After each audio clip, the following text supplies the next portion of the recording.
Perjuangan menghormati posisi PKS dan Demokrat yang berada di luar pemerintahan. Di dalam pidato Rakernas PKS, kita bisa melihat kritik yang diberikan kepada Pak Jokowi, dan itu sesuai dengan ruang lingkup PKS yang memberikan kritik kepada pemerintah sebagai check and balance dalam demokrasi. Kurang elok dengan berbagai perbedaan ideologi, kami tidak mengambil sikap politik atas kerjasama dengan PKS. Dan saat ini posisi PD Perjuangan mendukung Pak Jokowi, sehingga tidak mungkin juga kita bekerja sama dengan Pak Jokowi dan pada saat bersamaan ada pihak-pihak yang terus menyerang pemerintahan Pak Jokowi dan kemudian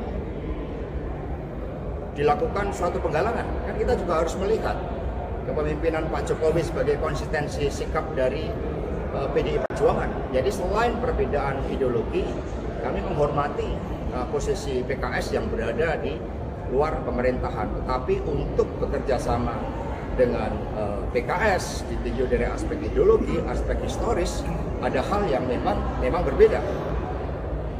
Mas, apakah ada sanksi disiapkan kepada Pak Masinton? Sedangkan kalau dengan Demokrat, ini kan juga bukan hanya berkaitan dengan aspek-aspek historis, itu kita bisa lakukan suatu proses rasionalisasi atas masa lalu dengan melihat kepentingan masa depan.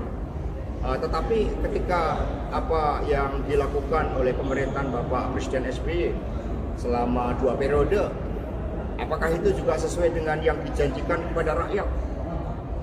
Dan dalam disertasi saya juga menunjukkan ada perbedaan yang fundamental di dalam garis kebijakan politik luar negeri, politik pertahanan yang digariskan oleh sejak zaman Bung Karno, Ibu Mega dengan zaman pemerintahan Pak SBY, sehingga itu merupakan hal yang rasional, hal-hal yang biasa di dalam demokrasi. Ada satu partai yang betul-betul bisa bonded membangun kerjasama, ada yang berbeda.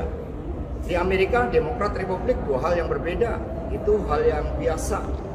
Nah, sehingga bagi PD Perjuangan sikap politik dari PD Perjuangan seperti itu. Tugas saya sebagai sekjen untuk menyampaikan sikap-sikap politik, dan itu juga dengan melihat seluruh kebijakan-kebijakan, berbagai ketegangan terkait dengan radikalisme intoleransi.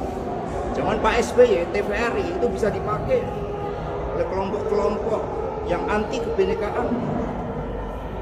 Jadi kan harus menjadi suatu catatan kritis dari masyarakat Indonesia untuk melihat pemimpin, untuk melihat platformnya, bukan melihat pencitraannya.